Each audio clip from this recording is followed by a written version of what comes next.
Hello students, welcome to Legacy IAS Academy. In today's video, we are going to discuss about a recent decision that has been taken by the government of Namibia, where it has decided to kill several wild animals, including hundreds of elephants, for getting meat to feed its population.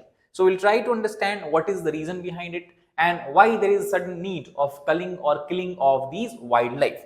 So to give you the brief context, the background of this particular topic, recently the Ministry of Environment and Forest of Namibia has decided that it will cull 100 of its most majestic wild animal. These includes dozens of elephants and also in talk about the bigger animals than hippopotamuses as well. The reason behind this is obviously the shortage of food that the Namibia is facing because of the drought-like situation. However, as per the report that has been published, it has said that total 723 animals have been decided to be killed, including 30 hippopotamus, 60 wild buffaloes, 50 impalas, then you have 100 blue wild beasts, 30 zebras, 83 elephants, and 100 of elands, which is a type of antelope basically, and these are on the kill list. More than 150 animals have already been killed. So this is something, if you try to add this figure, more than 200 elephants will be killed in the Namibia alone. Now the reason behind this obviously is a shortage of food, but let us try to understand it in more detail.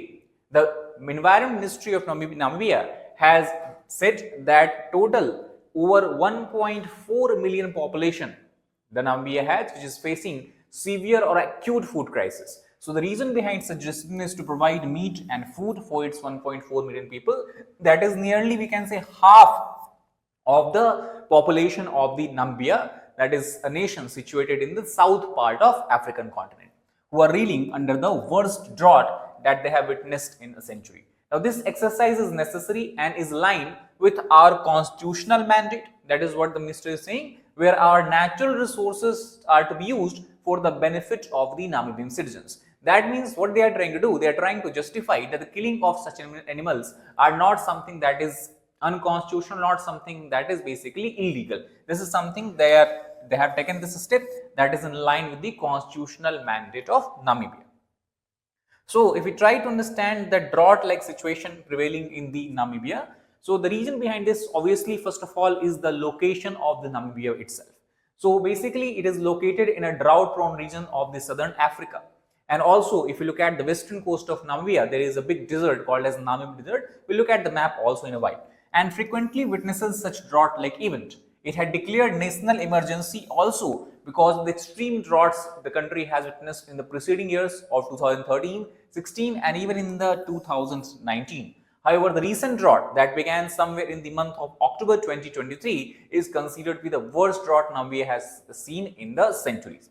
So the ongoing drought has been especially widespread as well as devastating in nature. The drought began in Botswana, which is a neighboring country of Namibia, in October 2023, spread and intensified across other nearby countries such as Angola, Zambia, Zimbabwe, and Namibia, and it currently affects most of the southern part of the African continent today. So the drought is something that is not restricted to Namibia itself, it is widespread across the nearby countries also. That means such kind of decision that Namibia has taken can also be replicated in the nearby countries, which can lead to a loss of huge number of wildlife in the southern Africa region. If you try to look at the map here, basically as we can say, this is the map of the African continent, and in the southern part of Africa, this green area that you are seeing, that is the country of Namibia. If you look at the physical map of Namibia, as we can see, the entire western coast of Namibia is made up of or is basically a desert that is called as Namib Desert, and the one major reason why this Namib Desert develops is because of flow of a cold current, cold ocean current that flows here called as Benguela current. So whenever a cold ocean current flows through any regions, any coast, it produces a kind of cooling effect, it produces a kind of inhibition effect on the rainfall, creating desert-like condition.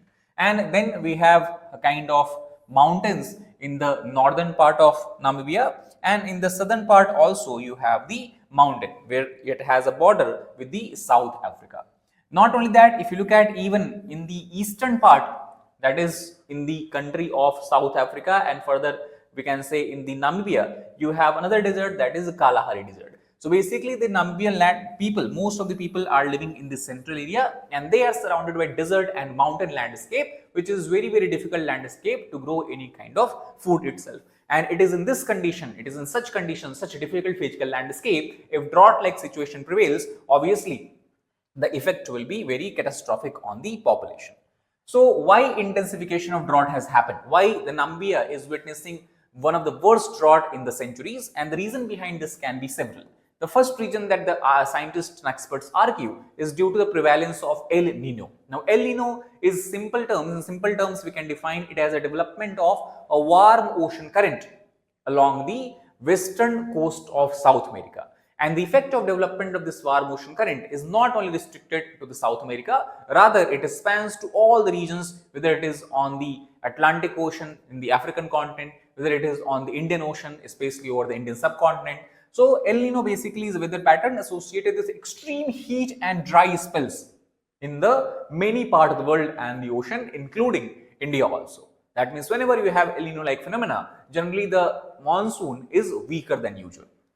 So an El Nino event returned after 7 years in 2023, leading to above average temperatures and minimal precipitation across the region of southern Africa. Severe soil moisture deficits and vegetation stress that we can say is a direct result of extreme heat and low precipitation. It has followed, resulting into a development of drought-like situation. And if we talk about the long-term changes, obviously, we know that one thing that we are continuously talking about is the climate change, whose effect is being felt across the spectrum.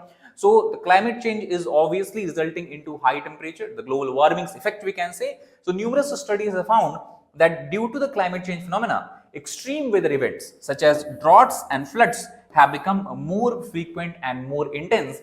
And this local episode is nothing but a subset of the larger changes, large scale changes that the planet Earth is witnessing. Now, the impact of drought in Namibia, if we can understand, has resulted into, first of all, low food availability. Now, obviously, the season itself, we talk about the months between July to September, is a month of low food availability of Namibia, which has further been made worse by the prevalence of drought.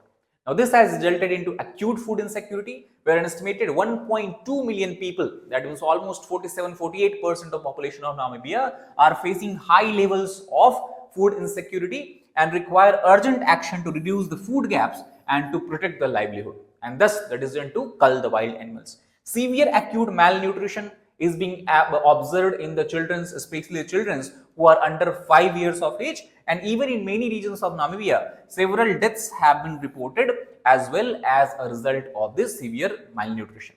And last, the gender-based violence, there is a sudden increase. If you look at the report published by United Nations agency called as UN OCHA, OCHA stands for the Office for the Coordination of Humanitarian Affairs. So it has clearly stated that such kind of situation gives rise to increase in the gender-based violence. And the reason is very simple to understand.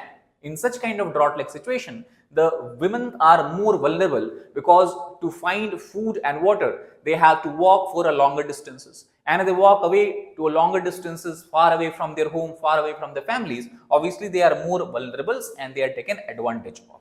So these are the overall impact we can talk about as a result of drought in the Namibia. Now, if we talk about the culling of the wild animal, will it help? So, basically the government of Namibia has stated that it is not only for the meat Namibia is trying or want to kill the wild animals, rather it has several purposes as well.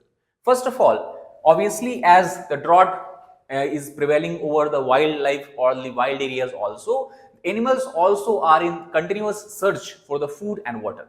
And in their search for food and water, there is a high risk that they might come into the areas where humans are living. And this will give further rise to man-wild conflict or man-human conflict.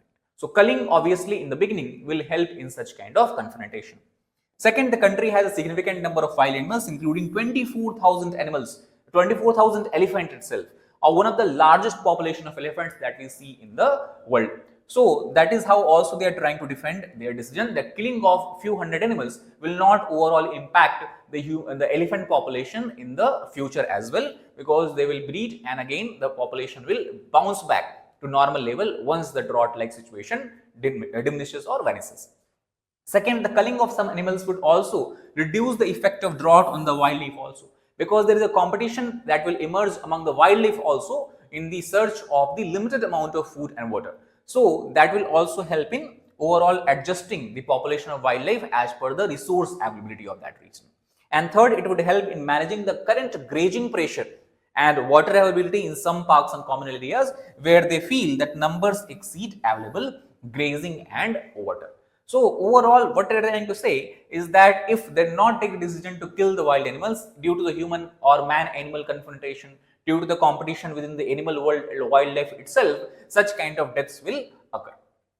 Now, we have to understand that such kind of steps, are they unusual? The answer is resoundingly no. Such kind of steps has been taken earlier also, and wildlife, especially talk about various species in the African countries or across the world, we can say, are hunted for food, sport, or even trophies. For example, animals such as zebras, blue wildebeests, and impala, which are on the Namibia's cull list, are commonly eaten by people even in the normal circumstances, not only in Namibia but in the entire southern African region. So this is something that is not very rare. However, killing of large animals such as elephants and hippopotamuses, which are generally protected by the law, is a rare phenomenon.